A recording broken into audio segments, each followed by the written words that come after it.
Hello everyone, सभी लोगों का लॉ पॉइंट चैनल में स्वागत है। आप लोगों के बहुत सारे इशू हैं बच्चों, क्योंकि अभी मुझे कमेंट के माध्यम से, फ़ोन कॉल के माध्यम से बहुत सारे आपके कमेंट्स आ रहे हैं। CUET UG के बच्चे जो हैं, है ना, खासकर BHU पोर्टल को लेकर भी आ रही हैं। तो आपकी बहुत सारी समस्याएँ हैं, उन चीज़ों पर हम लोग डिस्कस करेंगे, ठीक है। तो आप बिल्कुल घबराएं नहीं, है ना, सारी चीज़ें बहुत अच्छी होंगी। मैं आपके मार्गदर्शन के लिए हमेशा खड़ा रहूँगा, है ना, तो आप उसके लिए चिंता मत करें। मैं अभी सारे पॉइंट पर डिस्कस करूँगा। आपके बहुत सारे इशू हैं CUET UG को लेकर, हम लोग एक एक डिस्कस कर लेते हैं। पहला एक इशू है कि आपका प्रेफरेंस इशू, है ना, प्रेफरेंस लिस्ट किसको किसको भरनी है, कैसे कैसे भरनी है, ठीक है, ये डाउट है। दूसरा है, उसमें दो डाउट्स हैं, उस पर हम लोग डिस्कस करेंगे प्रेफरेंस वाले पे। और दूसरा है कि करेक्शन का डेट कब होगा, ठीक। बहुत सारे बच्चों के मार्क्स बढ़ गए, है ना, बहुत सारे बच्चों के मार्क्स घट गए, तो क्या अब वो लोग कब अपडेट करेंगे, कैसे होगा, उस पर बात करेंगे, है ना, कब होगा वो भी मैं बताऊंगा। तीसरी बात, लॉगिन इशू। बहुत बच्चों के साथ लॉगिन का इशू हो रहा है कि लॉगिन नहीं कर पा रहे हैं, तो उस पर भी हम लोग डिस्कस करेंगे। चौथी, बहुत सारे बच्चे अभी भी कंफ्यूज हैं कि कास्ट सर्टिफिकेट को लेकर कि क्या अपलोड करें, सेंट्रल का अपलोड करें या फिर स्टेट का अपलोड करें, इस बात को लेकर आप कंफ्यूज हैं, तो उस पर भी हम लोग चर्चा करेंगे। और एक लास्ट जो है, EWS सर्टिफिकेट के विषय में आपको दिक्कत हो रही है कि कैसा होना चाहिए, आप उसको भी सोच रहे हैं कि सेंट्रल का होना चाहिए, स्टेट का क्या होना चाहिए, उस पर डिस्कस करेंगे। तो एक एक लेकर शुरू करें हम लोग। हाँ, तो सबसे पहले चर्चा हम लोग किसकी कर लेते हैं। सबसे पहले प्रेफरेंस इशू का जो आ रहा है ना, प्रेफरेंस को जो लेकर आप थोड़ा दिक्कत में है, तो मैं आपको बताता हूँ। पहला पॉइंट क्या है भाई, प्रेफरेंस का। प्रेफरेंस इशू आपका है, अब देखो ध्यान देना, प्रेफरेंस का मतलब क्या है बताओ। प्रेफरेंस का मतलब होता है कि किनको भरना है। तो देखो, प्रेफरेंस में दो चीज़ें होती हैं। एक तो वो, जैसे कि मैं कह रहा हूँ कि मैं अगर एक कोर्स में बहुत सारे कॉलेज हैं, है ना, एक कोर्स में बहुत सारे कॉलेज, जैसे कि बनारस हिंदू यूनिवर्सिटी की बात कर रहे हैं हम लोग, और बनारस हिंदू यूनिवर्सिटी में BA की बात कर लें, BA का कोर्स मेन फैकल्टी में है और उसके अलग अलग कॉलेजेस हैं, तो वहाँ हमको प्रेफरेंस मिल रही भाई कि हम कौन सा चूज करना चाह रहे हैं। हमको सबसे पहले कौन चाहिए, पहले फैकल्टी चाहिए, मेन कैंपस चाहिए, उसके बाद एफिलिएटेड चाहिए। लेकिन ऐसी सुविधाएं हर कोर्सेस में नहीं हैं। किस में नहीं, जैसे कि BA LLB की बात करें, BA LLB में क्या नहीं भाई, प्रेफरेंस कुछ नहीं है, आपको फैकल्टी ऑफ लॉ में पढ़ना है, इसके अलावा कोई चारा नहीं है। दूसरा, ये तो आपको बात हो गई इस तरीके से कि आप कहाँ पढ़ना चाहते हैं, मेन कैंपस में पढ़ना चाहते हैं या एफिलिएटेड कॉलेज में पढ़ना चाहते हैं, या कहाँ पढ़ना चाहते हैं उस कोर्स के लिए। दूसरी, सब्जेक्ट कम्बिनेशन को लेकर दिक्कत हो रही है। तो देखो, सब्जेक्ट कम्बिनेशन किस कोर्स में है, जैसे कि BA हो गया, BSc हो गया, लेकिन BA LLB में कोई सब्जेक्ट कम्बिनेशन नहीं। आ रही बात समझ में। तो ये आपको, एक तो आपका वो हो गया कि कहाँ आपको पढ़ना है, और दूसरा है कम्बिनेशन, है ना। कम्बिनेशन में भी आपको BA LLB में कोई कम्बिनेशन नहीं, BA LLB में सब फिक्स है, ठीक। और तीसरी प्रेफरेंस क्या है, देखो तीसरी प्रेफरेंस में आपसे हॉस्टल के लिए पूछा जा सकता है, क्या आप हॉस्टल लेना चाहते हैं। तो अगर आप बच्चों लेना चाहते हैं तो उस केस में कर दो हाँ, अदरवाइज नहीं। अगर यही बात, हॉस्टल वाली बात, है ना, अगर देखो हॉस्टल वाली बात अगर आपसे रजिस्ट्रेशन वाले में पूछ लिया तब तो कोई दिक्कत नहीं, अदरवाइज नहीं पूछा है तब आपको प्रेफरेंस भरना पड़ेगा, है ना, कि मुझे हॉस्टल चाहिए कि नहीं चाहिए, ठीक। अब दूसरा, ये तो बात समझ में आ गई। लेकिन सर प्रेफरेंस जो इशू आ रहा है, प्रेफरेंस एंट्री में दो इशू आ रहे हैं। एक तो सर वो क्या है, खुल नहीं रहा है ना, खुल नहीं रहा ना। तो देखो क्या है कि अगर आज आप रजिस्ट्रेशन करते हैं ना, तो आपको 12 घंटे बाद, जैसे कि आज अगर आप, कितना तारीख है, आज 2 है ना, अगर आज 2 को करते हैं तो कल ये खुलेगा, है ना। आ रही बात समझ में। अगर 2 को करेंगे तो ये प्रेफरेंस एंट्री कर खुलेगी, मतलब अगर आप 1 तारीख को किए होते तो ये 2 तारीख को, मतलब इसमें 12 घंटे लग रहे हैं, 12 आवर लग रहे हैं, 12 घंटे लग रहे हैं, ठीक ठीक। और दूसरा है कि बहुत बच्चों के क्या हो रहा है कि लॉगिन ही नहीं हो पा रहा है, लॉगिन नहीं, बहुत बच्चों के प्रेफरेंस एंट्री लॉगिन नहीं हो रहा है। तो जान लो 2 केस हो सकता है प्रेफरेंस एंट्री में लॉगिन नहीं होने का। एक, या तो आपके कोर्स में है नहीं, या फिर आपका डिटेल थोड़ा गड़बड़ है। तो BHU वाले में BHU ने तो बहुत अच्छा किया, आपका एप्लीकेशन नंबर ले लिया, पासवर्ड ले लिया, उसको डालना है। तो क्लियर हुआ कि ये बात क्लियर हुई। और दूसरी बात, घबराना भी नहीं है। अगर आप प्रेफरेंस एंट्री किसी कारणों से नहीं भर पाते हैं तो वो आपको मौका एक बार फिर से दिया जाएगा, ठीक है, मैं इस पर बात करूँगा। तो ये प्रेफरेंस एंट्री वाला इशू हो गया। अब है करेक्शन कब होगा, ठीक है।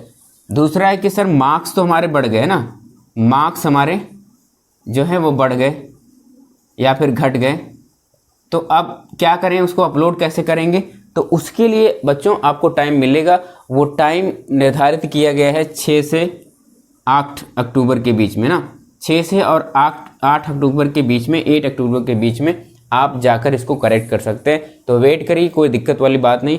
बाकी ये भी आएगा, है ना, सारे चीज़ें, क्योंकि उस BHU को भी पता है कि NTA ने क्या किया है, मार्क्स का इधर उधर कर दिया है, तो वो मार्क्स तो उसको चाहिए ना, क्योंकि NTA जो उसको डाटा देगा वो अपडेट डाटा देगा। तो उस अपडेट डाटा के हिसाब से बच्चों ने भरा नहीं होगा तो फिर लेने का क्या मतलब है। तो उस केस में आपको 6 से 8, हाँ ये ऑफिशियल है ना, 6 से 8 के बीच में आपको मौका मिलेगा। क्लियर है, आगे चलते हैं। अब एक तो लॉगिन इशू वाला है ना, लॉगिन इशू, बहुत बच्चों का लॉगिन नहीं हो रहा। देखो लॉगिन इशू आ रहा, बहुत 2-3 पॉइंट ध्यान देना। पहला पॉइंट क्या ध्यान देना है कि लॉगिन इशू में एक तो आपको अपना एप्लीकेशन नंबर और दूसरा पासवर्ड के रूप में आपका वो रोल नंबर, ये ध्यान देना।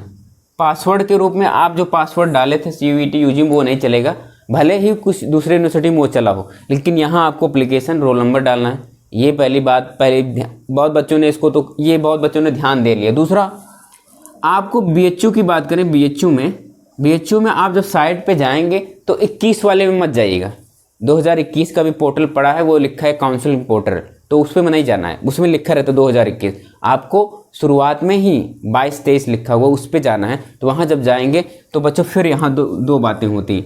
एक तो है कि स्टूडेंट वाला सेक्शन, दूसरा है सेक्शन की कर्मचारी वाला, जो एम्प्लॉय यूज करते हैं, मतलब जो यहाँ के टीचर्स यूज करते हैं। तो आपको इसमें जाना है। इसमें जाएंगे तो अगर आप इतना सही से करते हैं तब जाके यहाँ पे आपका ये खुलेगा। अगर बच्चों यहाँ इशू आ रहा है, तब समझ लेना ये NTA की फॉल्ट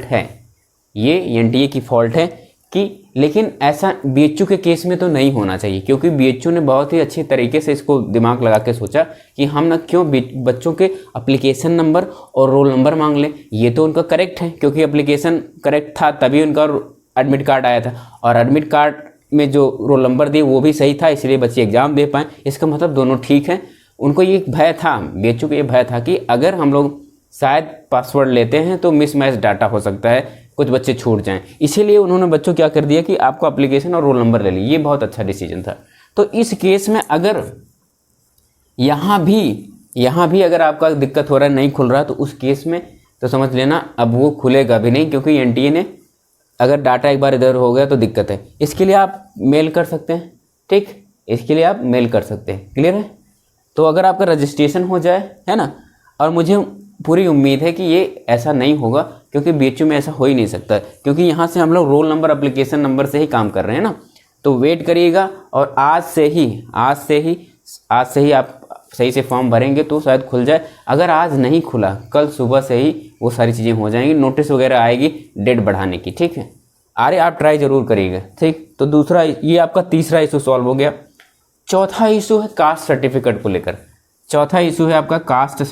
को लेकर, ठीक है। सर कौन सा चाहिए, स्टेट वाला चाहिए या फिर सेंट्रल वाला चाहिए? इसमें बहुत बच्चे कंफ्यूज हैं, कई बार मेरे बताने के बावजूद भी आप कंफ्यूज हैं। तो आप ध्यान लेना, इस बात को बहुत ध्यान से याद देना कि यहाँ अब दोबारा ये सवाल बच्चों हमसे नहीं पूछा जाएगा, है ना, क्योंकि मैं बहुत बार बता चुका हूँ, फिर भी आप पूछते रहते हैं। फिर अब मेरी रिस्पॉन्सिबिलिटी बन जाती है, आप परेशान होते हैं तो मुझे भी परेशान होना पड़ता है, आपको बताना पड़ता है। तो ये स्टेट्स का भी चलेगा, सेंट्रल का भी चलेगा। आपके पास जो बच्चों लेटेस्ट हो ना वो अपलोड कर दो, 2022 का जो हो अपलोड कर दो, ठीक है, क्लियर। हालांकि कहा कि ये भी नहीं बताया गया कि कब डेट होना चाहिए, BHU के लिए खास कर कह रहे हैं, क्योंकि DU ने बताया था कि हमारे यहाँ अगर आप आ रहे हैं तो मार्च का दीजिए, उन्होंने कहा था, सिर्फ उनको भी बताया बच्चा इतना जल्दी नहीं करा सकता, ठीक है। तो अगर आप एटलीस्ट 22 का दे देंगे तब भी चल जाएगा ना।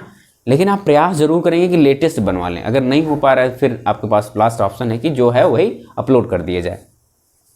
तो देखो स्टेट वाले में ये तहसीलदार से नीचे नहीं होना चाहिए ना, एटलीस्ट जो आपका कास्ट सर्टिफिकेट हो, ओबीसी का हो, है ना, या एसटी एसटी हो, ठीक, तो उस केस में आपको क्या करना है, तहसीलदार की मुहर उस पर लगी होनी चाहिए। और स्टेट वाले में मैक्सिमम होता ही होता है, तो आप अपने वाले पे एक बार चेक कर लीजिएगा कि तहसीलदार की मुहर लगी है कि नहीं।